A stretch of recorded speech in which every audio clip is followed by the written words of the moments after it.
Wine Surger Advent Calendar 2024.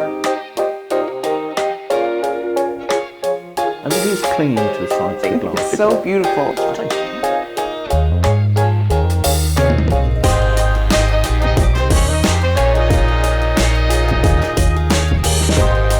Hey guys, welcome back to day 13 of Wine Surger Advent Calendar 2024, Wines of the Americas.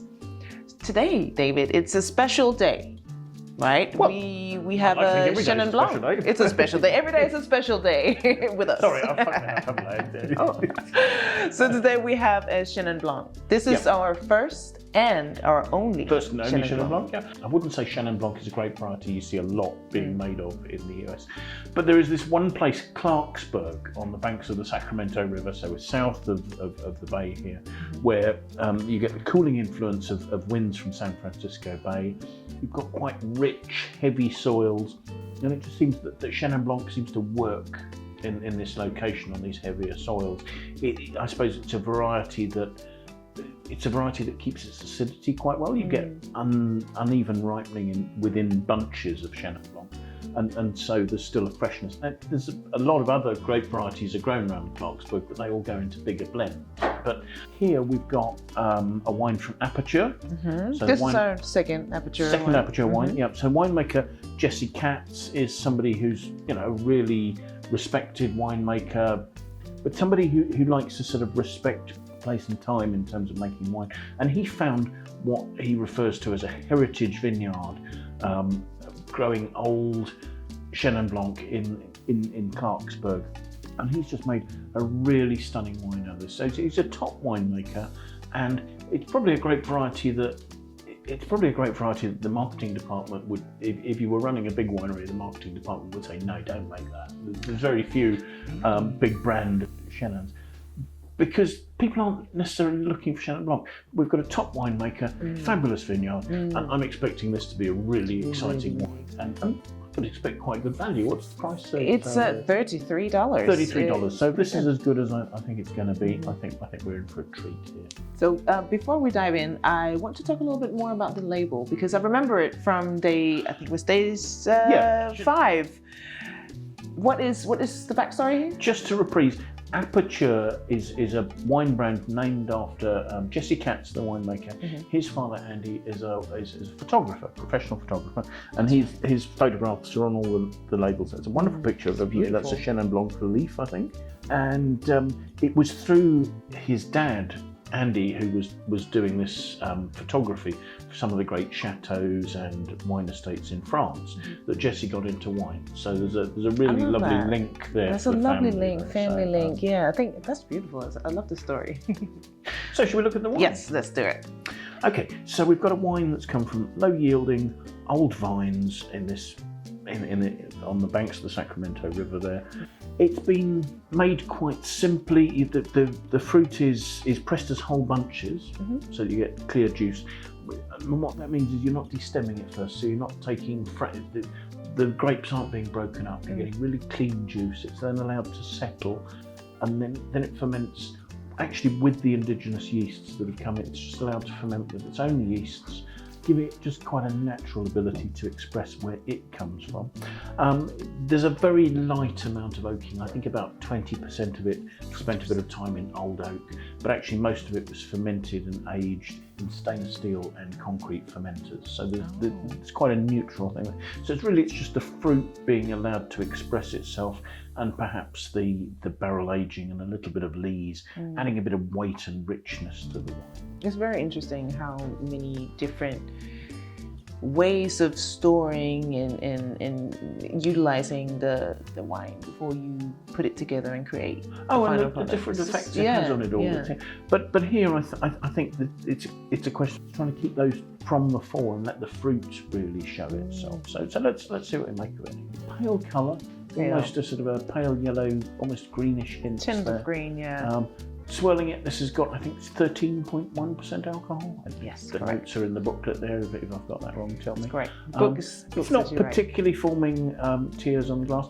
Sometimes people expect Chenin to have a little bit of sweetness, but if there was sugar in this, I'd expect it to be a little bit more viscous. So I think this is a completely dry wine. But let's see what make of the aromas first. It says dry, so we'll see. Let's try. Gosh, those are. Ooh. There's a lovely crispness there. There's almost a sort of a tropical fruit note there. Almost This like is passion very fruit, different from anything else we've tasted. So Oh far. yeah, no, definitely. So a lifted freshness is very obvious. Perhaps a little bit of creaminess, just a tiny touch. But it's the fruit notes that are to the fore. It feels like there's some oak or there's some tree. There's something like I feel like there's an oomph of. And I find it hard to describe, but There's almost a waxy note to it. waxing. Yeah. Yes. Sort of, yeah. People talk about Chenin sometimes as having characters of lanolin, sort of like when you've got a sheep's wool or something like that. That sort of natural oil that's in there. Yes. I think that's. And I think there is just a hint of that in there. I think that's a good note to look out. So let's have a taste.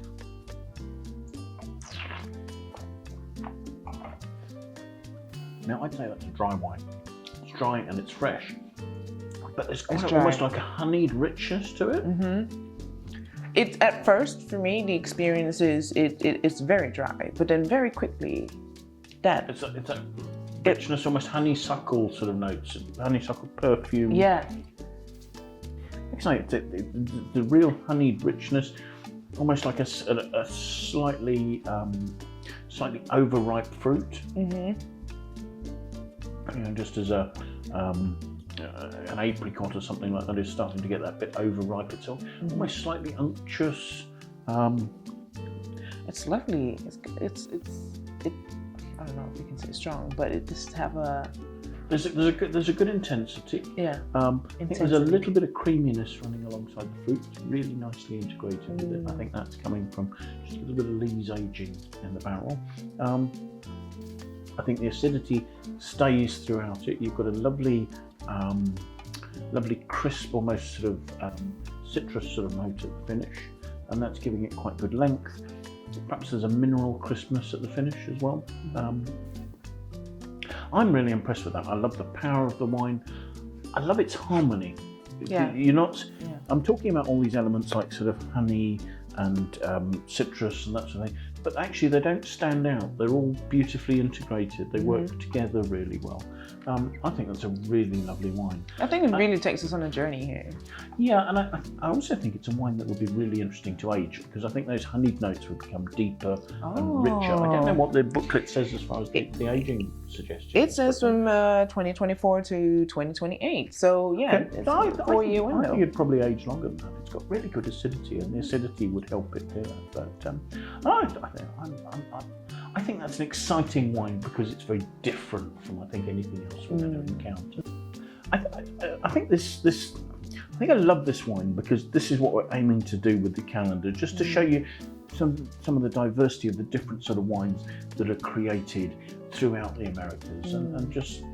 So this is the second wine from Jesse Katz, and I feel like he's really taken us on a journey here. And when you look at the price of this bottle, which is $33, I think it's an incredible find. I think it's a wine you need to search out, which is why we created Wine Searcher, of course. Exactly. So yeah, if you want to store, I think it's definitely worth to check out winesearcher.com by scanning the QR code and maybe store a couple of these. It's probably worth putting down in the cellar. Yeah, I think so too. It was a lovely wine. We are more than halfway through, and I think this has been a lovely journey so far, and I really can't wait to see what we have in store for you for the future. Exactly. See you again tomorrow for day 14, and I can't wait to see what Wines of the Americas have in store for us. It's going to be very exciting. Fantastic. See you. Bye.